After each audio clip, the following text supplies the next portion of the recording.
ইয়াউমা লা ইয়ানফাউ মালুন ওয়ালা বানুন। আল্লাহ তাআলা কোরআনে বলছেন সেদিন আখিরাতে কোনো মাল কোনো উপকারে আসবে না, সন্তানাদিও কোনো উপকারে আসবে না। ইল্লা মান আতাল্লাহা বিকলবিন সালিম, গুনাহমুক্ত শিরিক মুক্ত এক পবিত্র আত্মা নিয়ে, ঈমান আমলে ভরা, আল্লাহ তাআলার মহব্বত মারেফাতে ভরা এক দিল নিয়ে যে আসবে, সেই কেবল সেদিন উপকার হবে। কোরআনুল কারীমে আল্লাহ বলছে ফাইযা নুফিখা ফিস-সূর ফালা আনসাবা বাইনাহুম ইয়াওমাইদিন ওয়ালা ইয়াতাসাআলুন। আল্লাহ বলেন ইসরাফিল যখন ফু দিবে আর হাসরের মাঠ কায়েম হবে, সেদিন কোনো মানুষ কাউকে একজন আরেকজন বন্ধুত্বের, বংশের, আত্মীয়তার কোনো পরিচয় দিবে না। ওয়ালা ইয়াতাসাআলুন, কেউ কাউকে ভালো মন্দ কিছু জিজ্ঞেস করবে না। কসম খোদার বাপ, এটা কোরআনের আয়াত।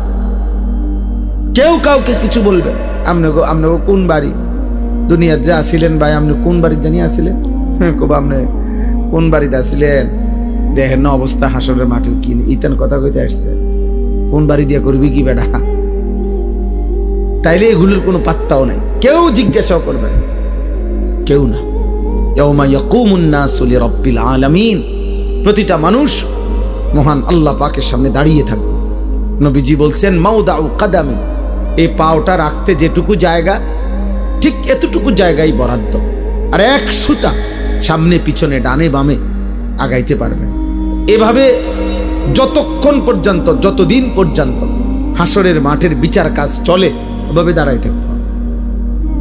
আর হাসরের ময়দানের একদিন, আল্লাহ কোরআনে বলছেন একদিন, বাবা ভাই নওজোয়ান ছেলে মনে রাখো দোস্ত, কোরআনের আল্লাহ নিজে বলছে একদিন হলো 50 আলফা সানা, 50,000 বছর।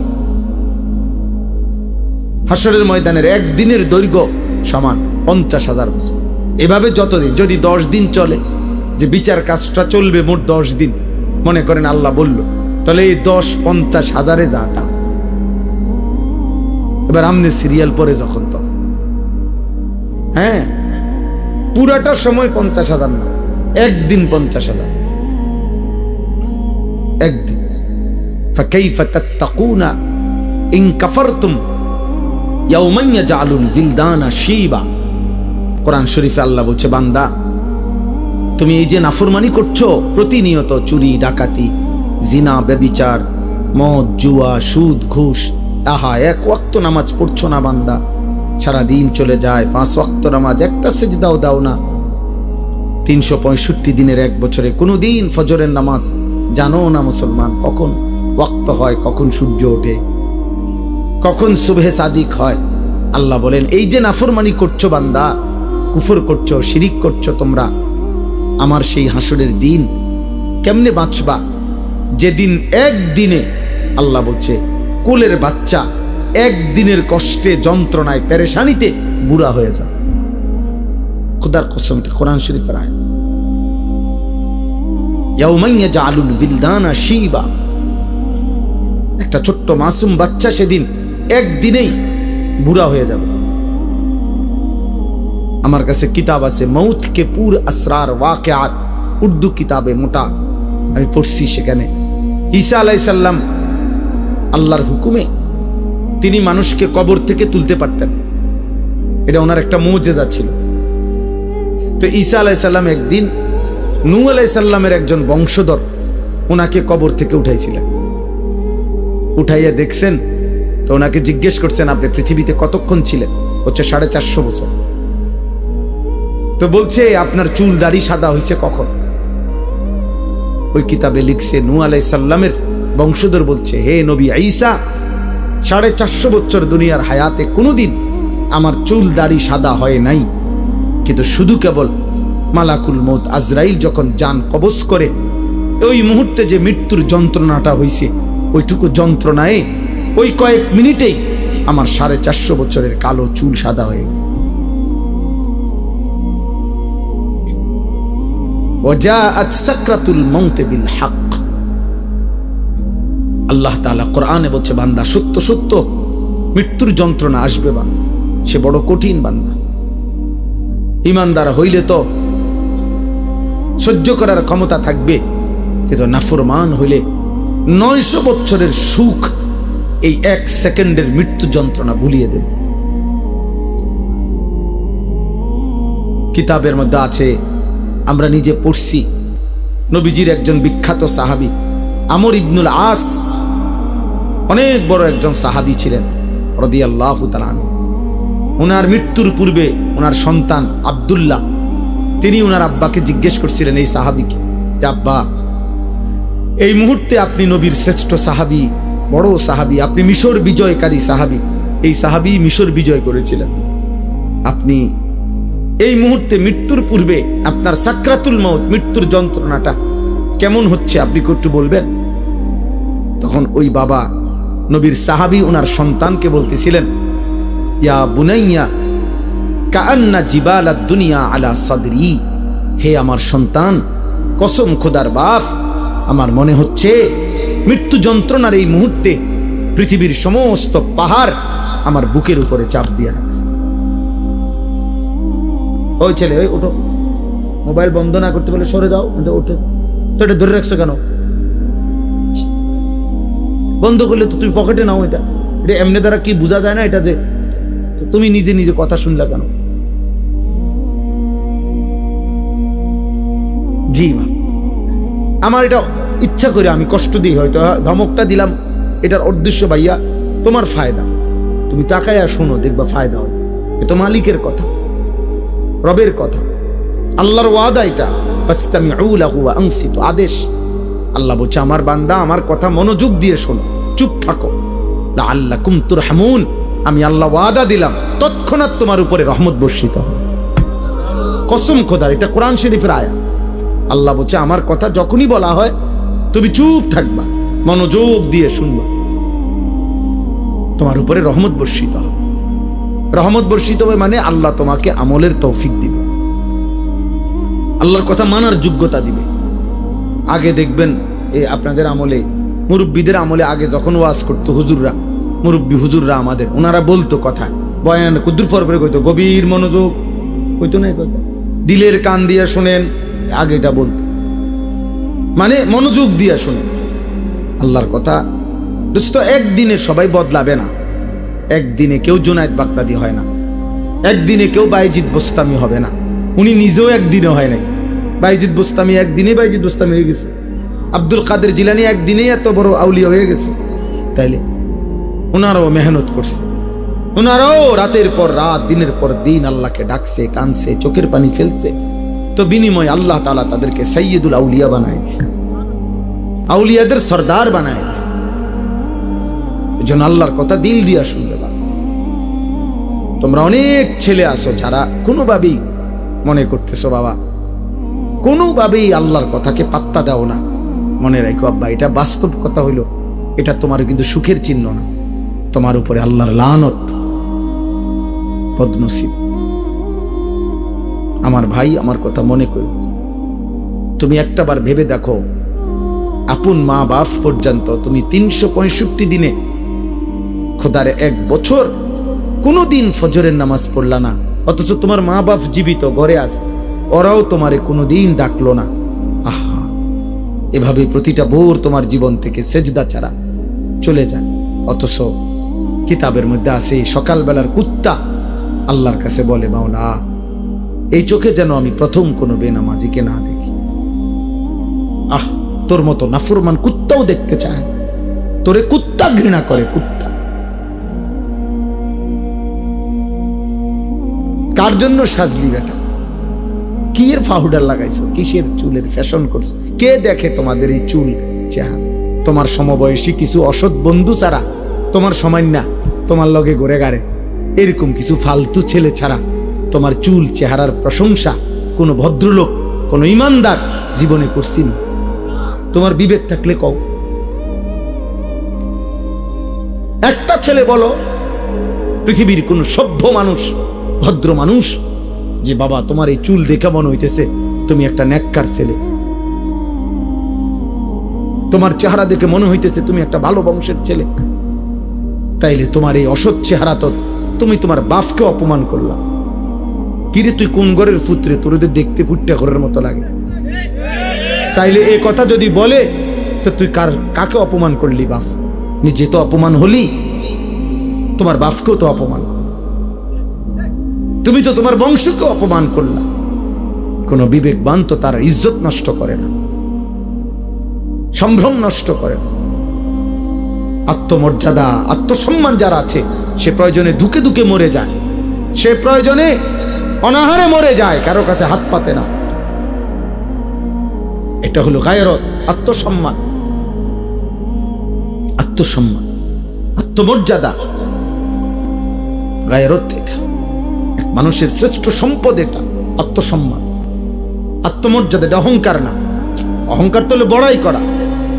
আসলে আমার ইমান, আমি মুসলিম।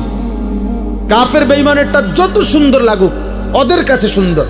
আল্লাহ কোরআনে বলছেন, ইন্নামাল মুশরিকুনা নাজাস, সমস্ত মুশরিক নাপাক।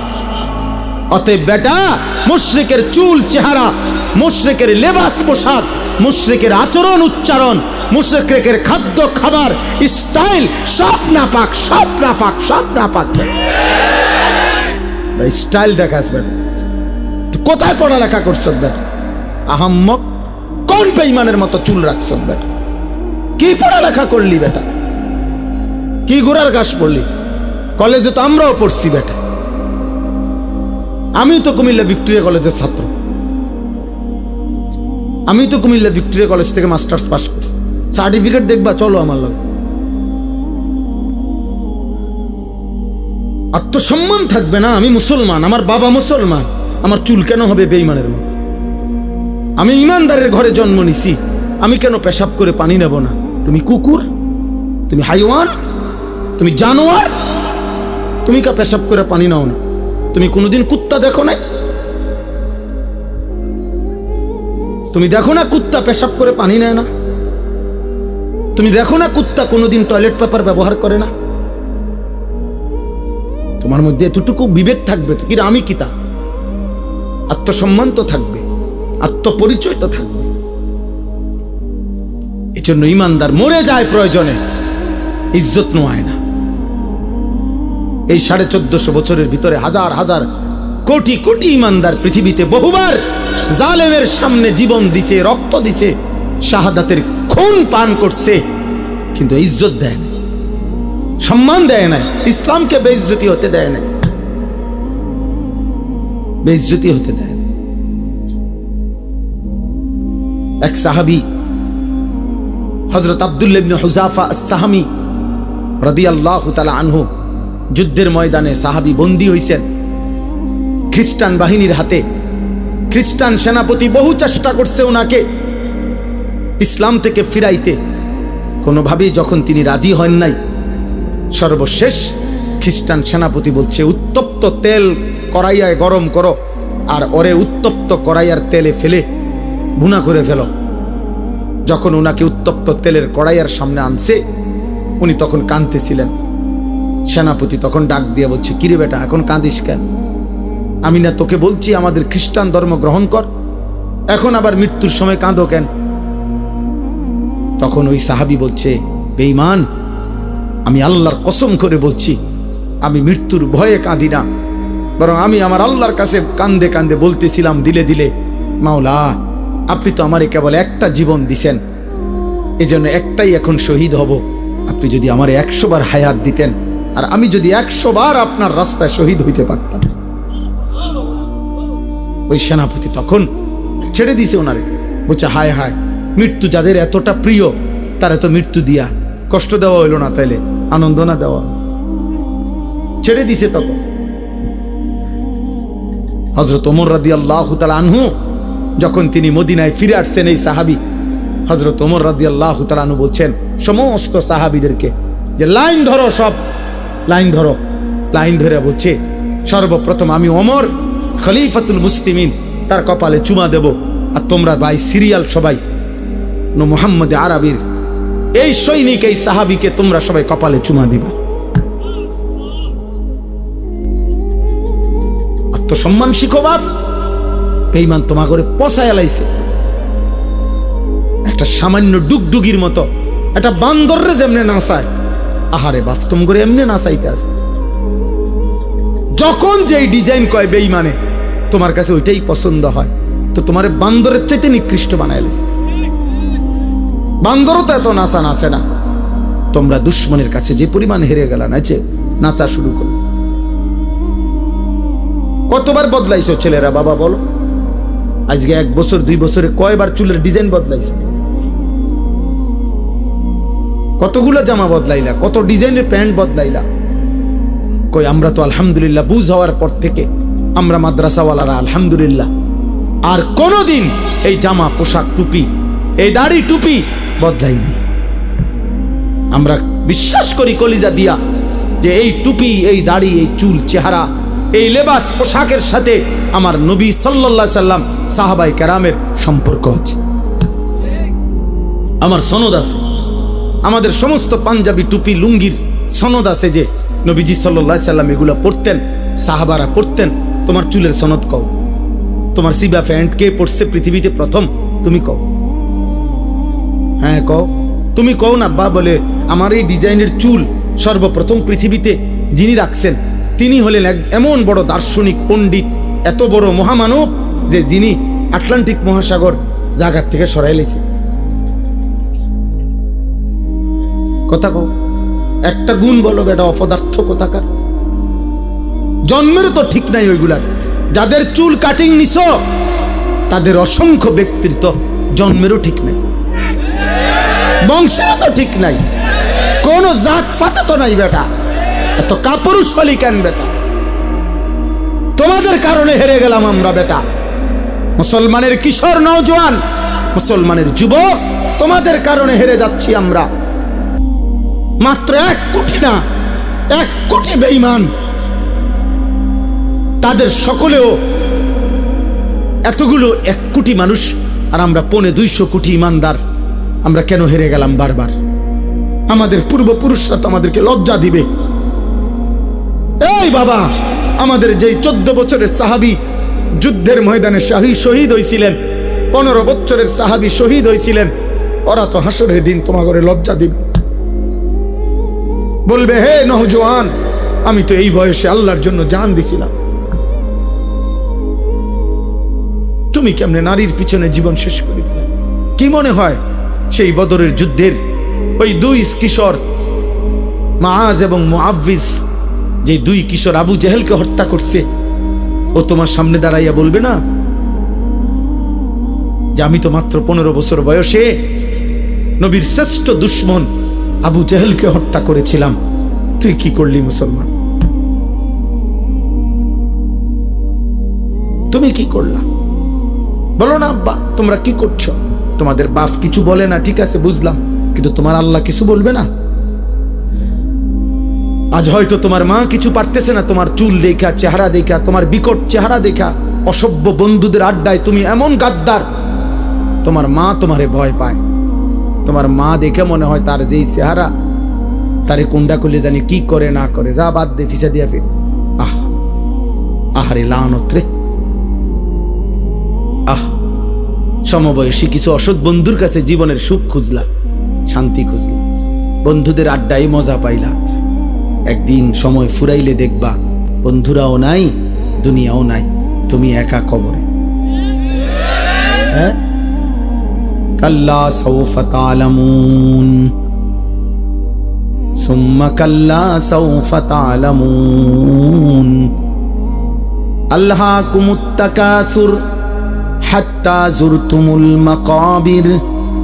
আল্লাহ বলে দুনিয়ার নেশা বান্দা তোমাদেরকে পাগল করে দিল, দুনিয়া বাড়াইবার নেশা তোমাদেরকে আখিরাত ভুলিয়ে দিল, দুনিয়ার মধ্যেই দুনিয়ার লোভেই ব্যস্ত করে দিল। আল্লাহ বলেন হাত্তা জুরতুমুল মাকাবির, বান্দা মনে রেখো এভাবেই একদিন তুমি কবরস্থানে পৌঁছে যাবা। সুখে থাকলেও মরে যাবা, দুঃখে থাকলেও মরে যাবা, হাসলেও মরে যাবা, কাঁদলেও মরে যাবা। রাজপ্রাসাদের অট্টালিকায় থাকলেও মৃত্যু হবে, জীর্ণ কুঠির কুড়ে ঘরে থাকলেও মৃত্যু হবে, সেজদা দিতে দিতে আব্দুল কাদের জিলানী হলেও মৃত্যু হবে, কুফরি আর নাফরমানি করতে করতে ফেরাউন নমরুদ হলেও মৃত্যু হবে। থাকতে তো পারবা না বাপ। ওয়াজাআত সাকরাতুল মাউতি বিল হক যালিকা মা কুনতা মিনহু তাহিদ। আল্লাহ বলে মৃত্যুর যন্ত্রণা তো আসবেই, আর এই মৃত্যু থেকেই তো তুমি পলায়ন করেছিলে। বারবার অসুখ হইছে আর তুমি দৌড় দিয়া ডাক্তারের কাছে গেছো, 2 টাকা 20 টাকা 200 টাকার ওষুধ খাইছে, ভালো হয়ে গেছো। তুমি ভেবেছো তোমার আর মৃত্যু হবে না। আল্লাহ বলে না বান্দা, মৃত্যু তো আমি বারবার দেই না, অসুস্থতা না বারবার দেই, পেট ব্যথা বারবার দিতে পারি, মৃত্যু বারবার দেই না। জ্বর সর্দি বারবার হয়, মৃত্যু বারবার হয় না। মৃত্যু তো একবারই হয়। মৃত্যু থেকে যদি 2 বার 4 বার বাইচা যাইতা তাইলে না তুমি নিশ্চিত হইতা। জ্বরের থেকে না বাঁচছ, সর্দি থেকে বাঁচলা, মৃত্যু থেকে তো বাঁচো নাই। তাইলে তুমি অহংকার করছো কেন? মৃত্যু তো একবারই আসবে, একবারেই নিয়ে যাবে। ওয়ালান ইউআখিরাল্লাহু নাফসান ইযা জাআ আজালুহা। আল্লাহ বলে বান্দা মৃত্যু যখন চলেই আসবে আর 1 সেকেন্ড দেরি করবে না, আমি আল্লাহ কাউকেই কোনো সুযোগ দেব না। দিবে? হ্যাঁ না না। কাল্লা ইযা বালাগাতিত তানাকি ওয়া কিলা মান রাক ওয়া যান্না আন্নাহুল ফিরাক। আল্লাহ বলে নাফরমান যখন মৃত্যুর সময় হয়, আজরাইল যখন তার রূহ ধরে টান মারে, রূহটা তখন কণ্ঠনালীর কাছে আইসা ভিড়ে যায়, এখানে আটকায়া যায়। তারাকি মানে কণ্ঠনালী। আল্লাহ বলেন তার আত্মীয় স্বজন তখন চিৎকার করে বলে, ওজা ডাকো, বৈদ্য ডাকো, কবিরাজ ডাকো, ডাক্তার ডাকো, অ্যাম্বুলেন্স আনো, মানুষ ডাকো, আমার বাপকে ধরো, আমার বাপ চলে যায়। ওয়াযান্না আন্নাহুল ফিরাক। আল্লাহ বলে ও কিন্তু ঠিকই বুঝে ফেলেছে আজকে তাকে দুনিয়া ছেড়েই দিতে হবে। আজ তাকে চলেই যেতে হবে। আজকে সে বুঝে ফেলেছে আজ আর থাকতে পারবে না। আজকে এটা সর্দি না, এটা মৃত্যু। আজকে এটা পেট ব্যথা না, এটা মৃত্যু। আজকে এটা মাথা ব্যথা না, এটা মৃত্যু বন্ধু, মৃত্যু। এটা মউত, এটা মউত। ফালাউলা ইযা বালাগাতিল হুলকুম ওয়া আনতুম হিনাইযিন তানজুরুন ওয়া নাহনু আকরাবু ইলাইহি মিনকুম ওয়ালাকিন লা তুবসিরুন। আল্লাহ বলে কণ্ঠনালীর কাছে যখন রূহ এসে যায়, তোমরা তো চারদিকে আত্মীয় স্বজন থাকোই, দেখতে থাকো, আর আমি আল্লাহ তো এখানেই থাকি। আল্লাহ বলে যদি ভাবো যে আর আখেরাত কবর পরকাল হবে না, তাইলে তোমাদের স্বজনকে মৃত্যুর থেকে ফিরায় রাখো। আল্লাহ চ্যালেঞ্জ করছে, এই নাফরমান, তোর আব্বারে ধর, আমি তো নিয়ে যাচ্ছি, তোর বাপেরে ধর, ফিরা ফিরা। তোর না অনেক টাকা, তোর না 4 তলা বিল্ডিং, তোদের না 3 ভাই বিদেশ, ধরবি না, তোদের দল না ক্ষমতায়, তোর শাসানা বড় নেতা, ডাক দেশ না কেন? আল্লাহ বলে ফালাউলা ইন কুনতুম গায়রা মাদিনিন। এই নাফরমান, যদি ভাবো কবর হবে না, আখিরাত হবে না, পরকাল হবে না, হাসরের মাঠ হবে না, তো তারজিউনাহা, ওরে ফিরাও, ওরে ফিরাও। ইন কুনতুম সাদিকিন, যদি তোমার দাবিতে তুমি সত্যবাদী হয়ে থাকো, তাহলে সবাই মিলে ফিরাও। কেউ পারছে তো ফিরাইতে? কথা বলে না, কেউ পারছে তো ফিরাইতে?